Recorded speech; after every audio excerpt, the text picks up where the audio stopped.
प्रभु श्री राम दरबार के चरणों में प्रणाम, भारत माता के चरणों में प्रणाम।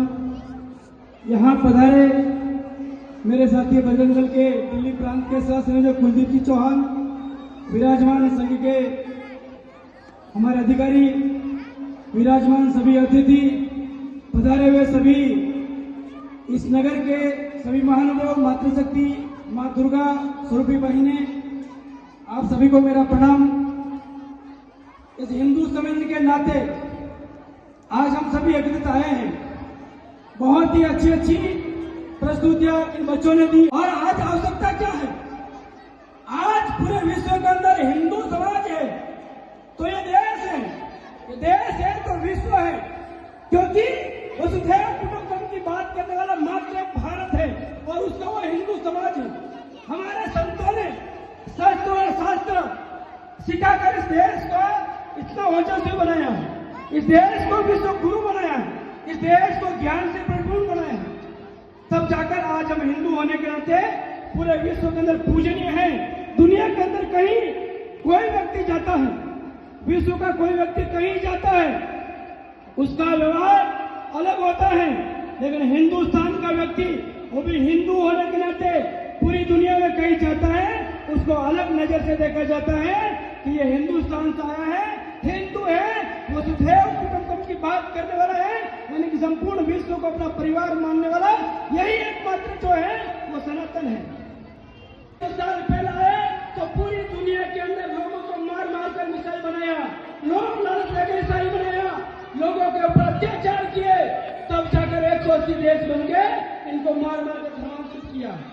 1400 साल पहले भारत के अंदर आए, क्यों है? भारत सोने की चिड़िया है, भारत में घी दूध की नदियां बहती है, वैभवशाली है, संपन्नशाली है।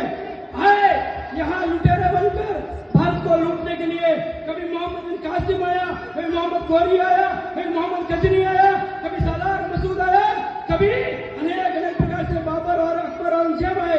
आखिर क्या किया इन्होंने? क्या एक ही काम किया? आया, लूटपाट की, गांव के गांव उजाड़ दिए, लेकिन इनको लगा कि भारत के ऊपर राज करना है तो हिंदुओं की आस्था मंदिरों के अंदर है, इनके मंदिरों को नष्ट करना चाहिए। इसलिए मोहम्मद गजनी ने 16 बार आक्रमण करके सोमनाथ के मंदिर को तोड़ा। बाबर आया, हमारे राम मंदिर को तोप से उड़ाने का प्रयास किया, 1 लाख हिंदू समाज का कत्लेआम हो गया, 1,22,000। बाबर, अकबर, औरंगजेब ने भगवान कृष्ण के मंदिर को तोड़ा, भगवान काशी विश्वनाथ के मंदिरों को तोड़ा। सब आकर इन्होंने 30,000 मंदिरों को, हिंदू समाज के मंदिरों को तोड़ा।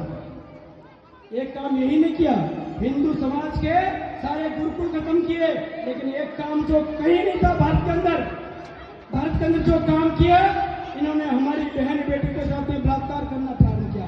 ये जितनी इस्लामी फौज आती थी, जिस गांव में जाती थी, उस गांव के महिलाओं के साथ में बलात्कार करना, उसको उठा कर अपने साथ ले जाना। ईरान का आज भी चौराहे है, किनारे हिंद, उस चौराहे के ऊपर हमारी बहन बेटी को लूट कर ले जाते थे, निर्वस्त्र करके 1 दिनार 2 दिनार के अंदर नीलाम करते थे। हिंदुस्तान से लाए। हमारा मान बिंदु क्या है? हमारा मान बिंदु हमारा मंदिर इन्होंने तोड़ा, हमारा मान बिंदु हमारी संस्कृति इन्होंने नष्ट किया, हमारी मान बिंदु हमारी बहन बेटी की रक्षा वो हमारे सामने इन्होंने नीलाम की। हिंदू संगठन नहीं था, वही तलवार उठाई होती, वही संघर्ष किया होता तो उनको सारा जीवन भर कमाकर बंगले बनाए थे, छोड़कर नहीं आना पड़ता और भारत के अंदर आज भी शरणार्थी होकर नहीं रहना पड़ता। ये सोचने की आवश्यकता है। 10 लाख हिंदुओं का कत्लेआम हुआ जब जाकर भारत से पाकिस्तान अलग हुआ। अब आप कहेंगे साहब ये सब क्यों बताए, तो इतिहास हो गया। आज भी देश के अंदर ऐसे षड्यंत्र फिर से चल रहे हैं। आज भी हमारे सामने चुनौतियां खड़ी है कि हमारे सामने फिर से इस प्रकार का कहीं बंटवारे की मांग न हो जाए, इस बार से बार फिर कहीं कत्लेआम न हो जाए। मैं आपको बताऊं, आप गिनना इस बातों को। आज हमारे हिंदू समाज के सामने लव जिहाद, लैंड जिहाद ये चल रहा है। ये क्यों चल रहा है? लव जिहाद, हमारी बहन बेटियां कॉलेज पढ़ने जाती हैं, ट्यूशन पढ़ने जाती हैं, जॉब करने जाती हैं, तो जानबूझकर उनके पीछे कोई सोनू मोनू चिंटू बनकर, हाथ में कोई मौली पहनकर ये मुसलमान जिहादी हमारी बहन बेटियों को भगाने का प्रयास करते हैं। क्यों करते हैं? उनका मानना है पहले हमने तलवार के सामने राज किया, अब हमको जनसंख्या के बल पर राज करना है, तो जनसंख्या बढ़ानी पड़ेगी। तो पहले तो खुद एक शादी करो, 6 बच्चे पैदा करो, फिर 4 शादियां करनी है, 24 बच्चे पैदा करने हैं, तब जाकर पूरे मोहल्ले को हम मुसलमान बना पाएंगे। तो 3 शादियां कैसे करेंगे? हिंदू लड़कियों को दोस्ती करो, प्यार के जाल में फंसाओ, उनके साथ घूमो, उनको जो मस्जिदों से पैसा मिलता है वो पैसा लेकर हिंदुओं की बहन बेटी को होटलों में ले जाओ, उनको भोजन कराओ, खिलाओ पिलाओ, घुमाओ। जब वो भागने को तैयार हो जाती है तो पूरा समाज उसकी सहायता करने लग जाता है, कोर्ट में वकील खड़े करते हैं और हमारी बहन को पहला फुसला कर लौचियात में फंसा लिया जाता है। वो चली जाती है, वहां जाकर प्यार नहीं मिलता है, 4 बच्चे पैदा करने के बाद वो दूसरी लाने की कोशिश करता है। दिल्ली के अंदर सरदारवालकर का केस हुआ, आप सबको याद है, नहीं तो नेट पे यूट्यूब पे देख लेना। वो बहन को लेकर गया, कुछ दिन बाद में उसका मन भर गया, उसको दूसरी लानी थी, उसने विरोध किया तो उसको 35 टुकड़ों में काट कर यही दिल्ली की सड़कों पर फेंक दिया था। आपको यहाँ देखना चाहिए ये लोग कैसे होते हैं। मुंबई के अंदर केस हुआ, हमारी एक बेटी को लेकर आया, 4 साल 5 साल यूज करने के बाद में आरी से काट कर कुकर में उबाल कर उसको फेंक दिया। अरे आप सबको सोचना चाहिए, हमारी बहन बेटी को क्या संस्कार देते हैं हम, क्या अपने घरों का हम ध्यान रखते हैं। जो बहन बेटी 18 साल तक जिस गाय को रोटी देती है, उस गाय को काट कर खाने वाले के पीछे कैसी चढ़ जाती है, ये सोचने की आवश्यकता है। हमको अपने घरों के अंदर कैसे संस्कार दिया हमने। हमारी बहन बेटियों का फिल्मों का कोई आदर्श हो सकता है क्या?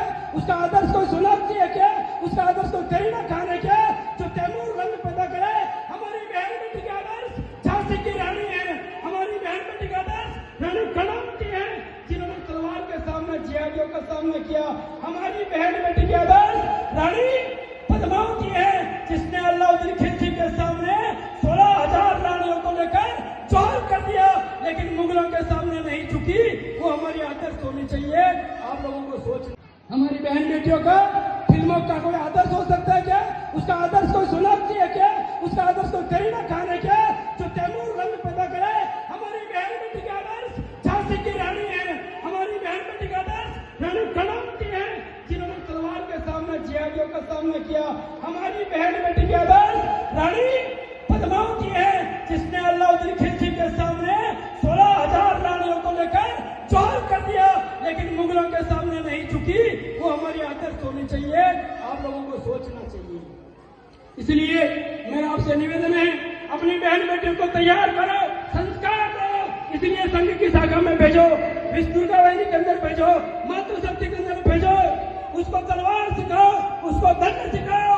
उसके सामने कोई जिहादी है, कोई छेड़े, कोई परेशान करे तो उसको तलवार लेकर 70 टुकड़ों में नहीं कटे, 70 टुकड़ों में काट कर फेंक देने की शक्ति हमारे बहन को जबरदस्त खड़ी हमको करनी चाहिए। ये षड्यंत्र से हमको निकलना पड़ेगा। 1 साल के अंदर 50,000 से अधिक महीने ये जिहादी हमारी बहनों को ले जाते हैं। बताओ, ये 50,000 महीने ले जाकर कितनी बड़ी जनसंख्या पैदा करेंगे। और वे कह रहे हैं 2047 में इस्लामिक राष्ट्र बनेंगे। इस षड्यंत्र से हमको बचना है। ऐसे षड्यंत्र हमारे देश के अंदर चल रहे हैं। लैंड जिहाद कहीं मोहल्ले के अंदर आएंगे, आपकी बड़ी बड़ी बिल्डिंगें हैं, एक व्यक्ति आएगा, एक पास की जमीन पर मकान बनाएगा और धीरे धीरे पूरे मोहल्ले को हिंदुओं को मकान बेचकर जाना पड़ता है। आपके दिल्ली के कई मोहल्ले ऐसे हो गए हैं जहाँ हिंदू अल्पसंख्यक है। और यही लैंड जिहाद कश्मीर में चला था। कश्मीरी पंडितों को कहा था कि कश्मीरी पंडितों, घाटी में रहना होगा, अल्लाह अकबर कहना होगा, नहीं तो यहाँ से जाना होगा। 19 जनवरी 1990 की घटना याद करो, कश्मीर घाटी हिंदुओं से खाली हो गई। केरल हिंदू अल्पसंख्यक हो गया। हमारे जिले, कई देश के कई जिले, लगभग 400 जिले संवेदनशील हो गए जहाँ हिंदू अपना घर छोड़कर जा रहा है। कई मोहल्ले ऐसे हो गए जो धीरे धीरे पूरा हिंदू अपना मोहल्ला छोड़कर जा रहा है। बताओ, उस मोहल्ले के अंदर पार्षद कौन चुना जाएगा? बताओ, उस मोहल्ले का एमएलए कौन चुना जाएगा? क्या वो आपका मंदिर सुरक्षित रहेगा? क्या आपका पूजा हो सकती है? क्या साईं बाग खड़े नहीं हो जाएंगे? हो रहे हैं। हमको ध्यान रखना पड़ेगा। कोई हमें 4 लाख ज्यादा भी दे,